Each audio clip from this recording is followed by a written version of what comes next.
Hello everyone, David Webster here again with the second video demonstration for Rolemaster Combat Minion, which is a web app for the Rolemaster role-playing game. In the first video we went through the fun part, the combat, initiative and so forth. In this second video we're going to concentrate on how to get characters and NPCs, creatures into the system and maintain them. So let's get straight into it because you should have already viewed video 1 and know what these panels are. So this panel here is the PC list. Here's our party of characters. In order to create a new party member, we simply click the New button. Up pops the new character creature form. And it's a very minimalistic piece of software. It only requires 5 mandatory fields, which are shown with the highlighted this field is required red lines. So let's just quickly put in a character, just any old character, just for demonstration purposes.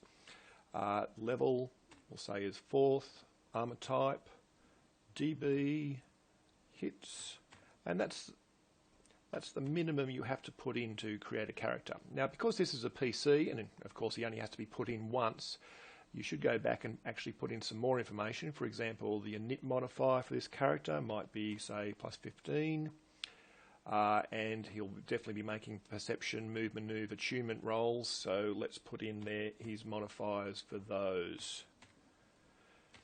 And that's all there is to creating a character. We'll save that, and Digger appears at the end of the PC list. Now we might just open that up again, so editing it is just as easy as creating it, as you can see. Now you're probably asking, well, hang on, where are this character's skills and talents and flaws and inventory and items and so forth? Well, this web app is not supposed to be a character creation, fully fledged development and maintenance and leveling up piece of software. This is purely for combat encounters. So what you should do is use what you currently use, whether that be pencil and paper to create your characters, or spreadsheets or other pieces of software, perhaps commercial software. By all means keep using that, but all the GM has to do is for the PCs once enter in this really basic data, and for the NPCs, which I'll do now, just add the creatures and monsters as they appear in the encounter list for the particular campaign that the GM is running. So let's do that now. Let's just create another encounter on the NPC side. So here you can see our old goblin party, which we used for demonstration purposes for the combat in the last video. Let's add a zombie party, and let's call this zombie number 1. Let's also give it a keyword. If this is undead, we might want to call this, say, U1 for a keyword. I'll explain that later. Level of the zombie, armor type, DB, and so on. Hits. Might give it an initiative modifier. They might be slow. Let's give them a -5, in fact. And there's zombie number 1 created, and he's now at the bottom of the list.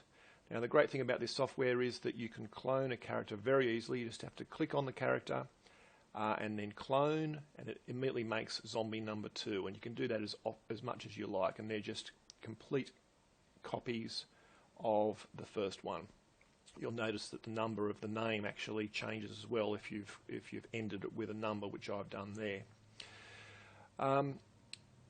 Now you might be thinking, well, hang on, we don't want an encounter with all of the goblins and all the zombies, so how do we filter our database of NPCs for the particular creatures we want? Well, it's very simple. There's 2 ways to do that. We can either use the key, which is this field here that you enter with the character, or you can filter by the name itself. These are all wildcard searches, so they're substrings. So for example, if we just want those undead, we can just put in U1 for the key, and that will return just the U1 key zombies. And of course, if we now start an encounter, you should see that here's our PCs. Notice that Digger has been added at the end of the PC list, and there's the zombies in our encounter. I might just add one more just to show you some of the other filtering mechanisms. So let's add let's say a dread zombie, completely fictitious monster who cares? We might give this is another undead. We'll give it a U2 this time, and I'll show you why in a minute. Let's say this is a bit more powerful, this particular dread zombie. There we go. He's now been created. Now, you're asking yourself, well, how come it hasn't appeared in the list? Well, we're still on key U1, so if I go to key U2, he appears. There's the dread zombie. But also, if you are very wise in your choice of keys, because these are wildcards, we can just put in U there, and that'll get all of the undead. So it'll be both the zombies and the dread zombie there as well. If you don't want to use the keys, you don't have to. You can use names, and again, this is wildcarded. So if I want the goblins, I can just put in Gob, for example. There's all the goblins. If I want any character names with zombie in there, including the dread zombie there, you can do it that way. So lots of filtering mechanisms. In fact, in my other notebook where I've got my own encounters for my campaign, I've got about 100 NPCs on this side. You can see them all by clearing the filter options, and they all appear all the way down here. And it's just a matter of choosing keys appropriately so that you can easily drill down to the particular encounter you want.